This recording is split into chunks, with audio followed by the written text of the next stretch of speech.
Hello my dear friends, आशा करता हूँ आप सब बहुत अच्छे होंगे। मैं हूँ अफजल। आपके यूट्यूब चैनल मैनेजमेंट स्टडी मंत्रा में आपका बहुत बहुत स्वागत है। दोस्तों, आज हम इस वीडियो में डिस्कस करेंगे बैरियर्स ऑफ इफेक्टिव कम्युनिकेशन, या जो कम्युनिकेशन जो बैरियर्स होते हैं उनके रिगार्डिंग हम डिस्कस करेंगे। तो गाइज, ये बहुत ही हेल्पफुल वीडियो है आपके एग्जाम पॉइंट ऑफ व्यू से। तो वीडियो कहीं पे भी स्किप मत करना, लास्ट तक वीडियो आप देखना। और डेफिनेटली जितने भी डाउट्स हैं आपके, जितनी भी क्वेरीज हैं कम्युनिकेशन के रिगार्डिंग या बैरियर्स ऑफ इफेक्टिव कम्युनिकेशन के रिगार्डिंग, आई होप आपकी सारी क्लियर हो जाएंगी, राइट। तो चलते हैं, बेसिकली देखते हैं कि बैरियर्स ऑफ कम्युनिकेशन क्या होता है। इससे पहले दोस्तों, अगर अगर अभी तक आपने हमारे चैनल को सब्सक्राइब नहीं करा है तो सबसे पहले चैनल को सब्सक्राइब करिए और साथ में जो बेल आइकन है उसको प्रेस कर दीजिए, ताकि जो आने वाली वीडियोस का नोटिफिकेशन आपके पास पहुंचे। और चलते हैं, देखते हैं कि बेसिकली बैरियर्स ऑफ कम्युनिकेशन क्या है। तो आप ये सबसे पहले डायग्राम देखिए, ये जो डायग्राम है बैरियर्स ऑफ कम्युनिकेशन, राइट। तो इसका मैं आपको जनरल मीनिंग बताऊं, बैरियर्स क्या होता है। बैरियर्स ऐसी एक बाधाएं होती हैं जो आप कम्युनिकेट कर रहे हो, राइट। तो कम्युनिकेशन के दौरान, ड्यूरिंग द कम्युनिकेशन, कौन कौन सी प्रॉब्लम्स आ रही हैं, कौन कौन सी ऐसी बाधाएं आ रही हैं जिस वजह से जो हमारा कम्युनिकेशन है वो प्रॉपर नहीं हो पा रहा है, राइट। जो हमारा मैसेज है वो नहीं कन्वे हो पा रहा है, कौन कौन सी ऐसी प्रॉब्लम्स क्रिएट हो रही हैं during the communication. This is known as barriers to the effective communication.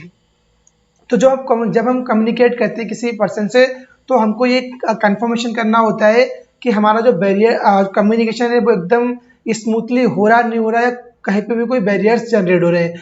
अगर कोई बैरियर्स आ रहे हैं तो उन बैरियर्स को हमें रिमूव करना चाहिए, ताकि जो हमारा कम्युनिकेशन है बहुत ही स्मूथ कम्युनिकेशन होना चाहिए, राइट। बहुत ही इफेक्टिव कम्युनिकेशन होना चाहिए।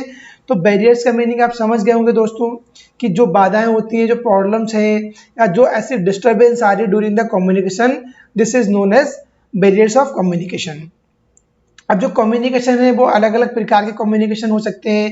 जैसे आपका फिजिकल बैरियर हो सकता है, राइट। आपका जो साइकोलॉजिकल बैरियर हो सकते हैं। यहाँ पे आपका एक सीमेंटिक बैरियर होता है, बहुत ज़्यादा क्वेश्चन में पूछा जाता है। जितने भी आप पीवाईक्यू क्वेश्चन उठाएंगे किसी भी एग्जाम के, राइट, जहाँ पे जो कम्युनिकेशन का सिलेबस है, तो वहाँ पे ये क्वेश्चन हमेशा पूछा जाता है कि सीमेंटिक बैरियर की रिगार्डिंग। और आपका पर्सनल बैरियर्स हो सकते हैं, आपके जो ऑर्गेनाइजेशनल बैरियर्स हैं ये हो सकते हैं। तो जितने भी जो बैरियर्स अभी हमने आपको डिस्कस किया है, बताएं, तो इनको हम वन बाय वन डिस्कस करते हैं। कि बेसिकली सबसे पहले आता है फिजिकल बैरियर। नाम से आपको क्लियर हो रहा है फिजिकल, कोई ऐसी फिजिकल फॉर्म में कौन कौन सी प्रॉब्लम्स आ रही हैं जिस वजह से जो हमारा कम्युनिकेशन है वो एकदम इफेक्टिव कम्युनिकेशन नहीं हो पा रहा है, राइट। तो this is known as physical barrier. तो इसकी रीडिंग करते हैं। Physical barrier consist of any sound that prevents a person from being heard. यानी फिजिकल बैरियर कोई ऐसा साउंड हो सकता है जो पर्सन है उसको वो प्रॉपर हियरिंग नहीं कर पा रहा है साउंड के रिगार्डिंग, तो वो फिजिकल बैरियर हो सकता है, right. And a physical noise interfaces with the speaker ability to send messages and within audience. यानी फिजिकल जो नॉइस होती है वो बहुत बड़ी इंटरफेयर करती है जो स्पीकर की एबिलिटी है टू सेंड मैसेज करने के लिए या विद द ऑडियंस के साथ में, राइट। तो वो अपने ऑडियंस के साथ कनेक्ट नहीं हो पाता, क्योंकि जब वो स्पीकिंग कर रहा है उस समय बहुत सारी नॉइस आ रही है उसके पास से, तो कहीं ना कहीं वो वहाँ पे एक फिजिकल बैरियर क्रिएट हो रहा है। तो फिजिकल बैरियर किस फॉर्म में हो सकता है? जो फिजिकल बैरियर गाइज आपके नॉइस के फॉर्म हो सकता है कि आपके पास से बहुत सारे साउंड्स आ रहे हों, या जो आपका फिजिकल बैरियर है वो आपके टाइम के थ्रू हो सकता है कि आपका टाइम वहाँ पे नहीं है, या आपके डिस्टेंस जो आप जहाँ पे स्पीकिंग कर रहे हो, जो आपके ऑडियंस हैं उनके बीच काफ़ी ज़्यादा डिस्टेंस है, राइट। तो आपके जो साउंड है वहाँ पे नहीं जा पा रही है, एक डिस्टेंस क्रिएट हो रही है, तो वो भी हमारे फिजिकल बैरियर्स में ही आती हैं, राइट। तो आई होप आपको फिजिकल बैरियर क्लियर हो गया होगा। नेक्स्ट देखते हैं सीमेंटिक बैरियर। सीमेंटिक बैरियर जो बेसिकली होता है, इसको हम लैंग्वेज बैरियर के नाम से भी जानते हैं। तो यहाँ पे कंफ्यूज मत होना कि सीमेंटिक बैरियर क्या है और लैंग्वेज बैरियर क्या है। तो सीमेंटिक बैरियर और लैंग्वेज बैरियर एक ही चीज होती है, राइट। तो these are concerned with the problem and obstructions in the process of encoding and decoding of a message into words or expression, right। यानी सीमेंटिक बैरियर्स ऐसे बैरियर्स हैं जहाँ पे जो आप किसी मैसेज को इनकोड करते हैं या उसको डिकोड कर रहे हैं, या किसी जो आपके एक्सप्रेशन हैं उनके रिगार्डिंग, तो उनमें कोई प्रॉब्लम्स आ रही है, राइट, या कुछ ऑब्स्ट्रक्शंस आ रही हैं, तो वो हमारे सीमेंटिक बैरियर कहलाते हैं। वो हमारे अब ये किस फॉर्म में हो सकते हैं, आपके वर्ड्स के फॉर्म हो सकते हैं, आपके इंप्रेशंस के फॉर्म हो सकते हैं, और normally such barriers results due to the use of wrong words, जहाँ पे हम रॉन्ग वर्ड्स का यूज़ करते हैं, एक गलत वर्ड यूज़ कर रहे हैं, या फॉल्टी हमने ट्रांसलेशन कर दिया, डिफरेंट इंटरप्रिटेशन कर दिया, राइट। तो वहाँ पे क्या हो रहा है, वो हमारा एक लैंग्वेज बैरियर हो रहा है, एक सिमेंटिक बैरियर हो रहा है, राइट। अब आप एक डायग्राम देख सकते हैं जो सिमेंटिक बैरियर किन किन थ्रू सिमेंटिक बैरियर हो सकता है। तो यहाँ पे देखिए, आपका फॉल्टी ट्रांसलेशन, यानी आप जब आप किसी स्पीकिंग कर रहे हो तो जो आपने ट्रांसलेट किया, राइट, तो आपने गलत तरीके से उसको ट्रांसलेट कर दिया, तो वहाँ पे एक आपका सिमेंटिक बैरियर हो गया। या आपका अनक्लैरिफाइड एजम्पशंस, जो आपने आपके एजम्पशंस हैं, राइट, तो आपको उन्होंने क्लैरिफाइड कर दिया, उनको क्लैरिफाइड नहीं करा, तो उस वजह से आपका सिमेंटिक बैरियर हो गया। या आपको डिनोटेशंस एंड कैनोटेशंस, ये भी आपका एक सिमेंटिक बैरियर को ही जनरेट करते हैं। या अपने टेक्निकल जो जागरन्स होते हैं, राइट, तो वो भी हमारे एक सिमेंटिक बैरियर, लैंग्वेज बैरियर के ही ऑप्शन होते हैं, एग्जाम्पल होता है। या आपका वर्ड एक्सप्रेशन, जो आपके एक्सप्रेशन है वो क्लियर नहीं है। और यहाँ पे आता है डॉक्टर्स, अगर कोई मेडिसिन लिख रहा है तो उसकी अपनी एक लैंग्वेज होती है, तो वो भी कहीं के एक सिमेंटिक बैरियर्स में ही आता है। या words with a different meaning, यानी जो ऐसे वर्ड्स को आप यूज़ करो जो डिफरेंट डिफरेंट मीनिंग्स में आपके अकॉर्डिंग उसका मीनिंग दूसरा है, पर जो सामने वाला पर्सन जो उसे इंटरप्रेट कर रहा है वो डिफरेंट मीनिंग को उसको ऑब्जर्व कर रहा है, तो वहाँ से भी आपका सिमेंटिक बैरियर, आपका लैंग्वेज बैरियर जनरेट हो रहा है, राइट। तो आपको सिमेंटिक बैरियर क्लियर हो गया होगा। इससे पहले हमने डिस्कस करा था फिजिकल बैरियर, और अभी हमने डिस्कस करा सिमेंटिक बैरियर। अब नेक्स्ट देखते हैं साइकोलॉजिकल बैरियर। साइकोलॉजिकल जो बैरियर होते हैं also known as emotional barrier, इनको हम इमोशनल बैरियर भी जानते हैं, इनको इमोशनल बैरियर भी बोलते हैं। तो इमोशनल और psychological factor also act a barriers to the communication, ये दोनों जो है कम्युनिकेशन में बैरियर्स को जनरेट करते हैं। The states of mind of both sender and receiver of communication reflect in the effective communication. अब जो इफेक्टिव कम्युनिकेशन के लिए जो रिसीवर है या जो सेंडर है, दोनों के जो लिए ये बहुत ज़्यादा बैरियर्स जनरेट करते हैं। अब जो इमोशनल बैरियर है, किस किस फॉर्म में इमोशनल बैरियर हो सकते हैं, तो आप डायग्राम के हेल्प से अंडरस्टैंड कर सकते हैं। सबसे पहले जो लेक ऑफ अटेंशन, जो आप आपके अटेंशन की कमी है, आप जो चीज़ सुन रहे हैं तो वो आप बहुत ही अटेंटिव वे में नहीं बैठे हुए, तो आपका लेक ऑफ अटेंशन की वजह से आपका एक इमोशनल या साइकोलॉजिकल बैरियर हो रहा है। या आपका प्री मैच्योर इवेल्युएशन, आपने उसको पहले से प्री मैच्योर इवेल्युएशन हो सकता है, राइट। या आपका पुअर रिटेंशन, आपका जो रिटेंशन पावर बहुत वीक है, आपने जब आप सुन रहे हो तो आपको याद है, उसके बाद आप भूल जा रहे हो, तो वहाँ पे कहीं आपकी जो पुअर रिटेंशन पावर की वजह से भी एक साइकोलॉजिकल बैरियर क्रिएट हो रहा है। या loss by the transmission, right, उसके वजह से हो रहा है। या आपका डिस्ट्रस्ट, यानी आपको जो रिसीवर है, राइट, या जो सेंडर है उस पर आपको ट्रस्ट नहीं है, तो ट्रस्ट की वजह से भी आपका साइकोलॉजिकल बैरियर हो रहा है। जो आपकी इमोशंस हैं, राइट, उसके वजह से भी आपका साइकोलॉजिकल बैरियर वहाँ पर जनरेट हो रहा है, राइट।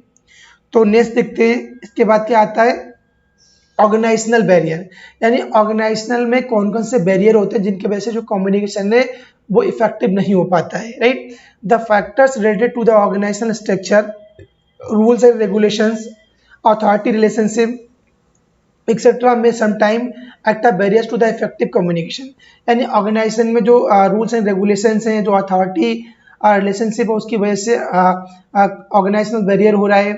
आप डायग्राम देख सकते हैं यहाँ पे जो ऑर्गेनाइजेशनल बैरियर का डायग्राम आ रहा है, जैसे यहाँ पर रूल्स एंड पॉलिसीज हो गया। कभी कभी ऑर्गेनाइजेशन में क्या होता है कि ऐसी रूल्स बनाते हैं, ऐसे टफ रूल्स होते हैं, ऐसी पॉलिसीज होती हैं जिनकी वजह से भी बैरियर्स क्रिएट होते हैं।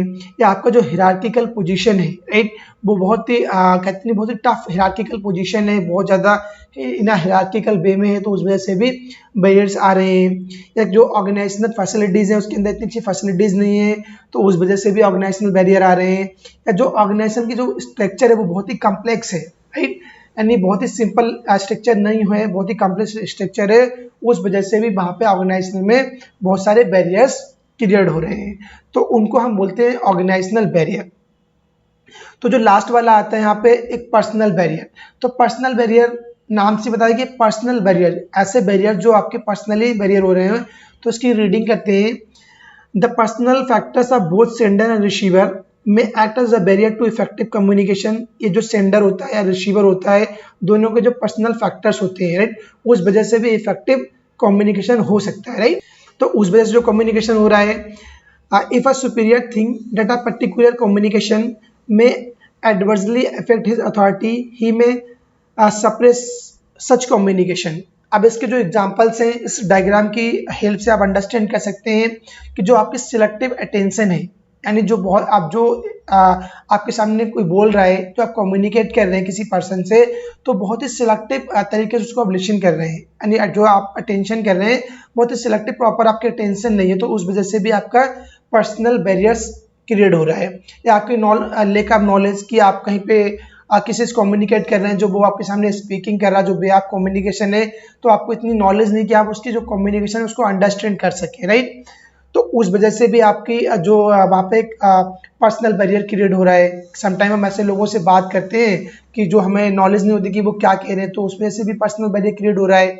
इसके अलावा लेकअप वेकैबुलरी, यानी जो वेकैबुलरी है, राइट, उस वजह से भी हम जो वर्ड्स हैं उनके हमें मीनिंग नहीं आ रहे हैं, उस वजह से भी कहें कि जो आपका पर्सनल बैरियर क्रिएट हो रहा है, right. Lake of listening skills, जो हमारी लिसनिंग स्किल्स हैं वो उनमें कमी है, एक प्रॉपर हमारी लिसनिंग स्किल्स नहीं है, उस वजह से भी जो पर्सनल बैरियर हैं वो क्रिएट हो रहे हैं, राइट। तो पर्सनल बैरियर जो हो सकता है बेसिकली जैसे लेक ऑफ नॉलेज हो गया, लेक ऑफ वेकैबुलरी हो गया, लेक ऑफ लिसनिंग स्किल्स हो गए, या आपका सिलेक्टिव अटेंशन हो गए, तो इन वजह से भी हमारे पर्सनल बैरियर्स होते हैं, राइट। तो दोस्तों अभी तक हमने जो जितने भी बैरियर्स हैं उनको डिस्कस करा था। सबसे पहले हमने डिस्कस किया कि जो फिजिकल बैरियर क्या होता है, उसके बाद हमने देखा सिमेंटिक बैरियर्स या लैंग्वेज बैरियर क्या होते हैं, या आपका जो ऑर्गेनाइजेशनल बैरियर कौन कौन से होते हैं, या आपका जो साइकोलॉजिकल या इमोशनल बैरियर वो किस वजह से होते हैं, कौन कौन से होते हैं, या जो आपका पर्सनल बैरियर कैसे होता है। तो इन सारे बैरियर्स को हमने वन बाय वन डिस्कस किया था, राइट। और आई होप आपके सारे मीनिंग सारे कंसेप्ट क्लियर हो गए रिगार्डिंग द कम्युनिकेशन। अगर इसके बावजूद कोई आपका डाउट्स रहता है, कुछ आपकी क्वेरी रहती है, राइट, तो हमारा टेलीग्राम लिंक है, उस पर हमें ज्वाइन कर सकते हैं और हमें मैसेज कर सकते हैं, राइट। टेलीग्राम का जो लिंक है आप वीडियो के डिस्क्रिप्शन बॉक्स में जाइए, वहाँ पर लिंक मेंशन है, उस लिंक पे क्लिक करके हमारे टेलीग्राम लिंक को आप ज्वाइन कर सकते हैं, राइट। वहाँ पे मैं रेगुलरली अपडेट डालता रहता हूँ मैनेजमेंट यूजीसी नेट पेपर 1 और पेपर 2 के रिगार्डिंग, राइट। और डायरेक्टली आप हमें मैसेज कमेंट बॉक्स में मैसेज कर सकते हैं, कोई आपका डाउट है, कुछ आपकी क्वेरी है, राइट। तो चलते हैं दोस्तों, मिलते हैं नेक्स्ट वीडियो में। अगर ये आपको वीडियो अच्छी लगी हो तो वीडियो को लाइक करना और अपने दोस्तों के भी शेयर करना, राइट। और जो आप नेक्स्ट वीडियो आएगी वो भी कम्युनिकेशन पे आएगी, क्योंकि अभी जो हम लेके चल रहे हैं वो पूरे कम्युनिकेशन जो हमारा टॉपिक है उसको फिनिश करेंगे, उसके बाद हम फर्दर मूव करेंगे। तो चलते हैं दोस्तों, मिलते हैं नेक्स्ट वीडियो में। Have a nice day. Thank you.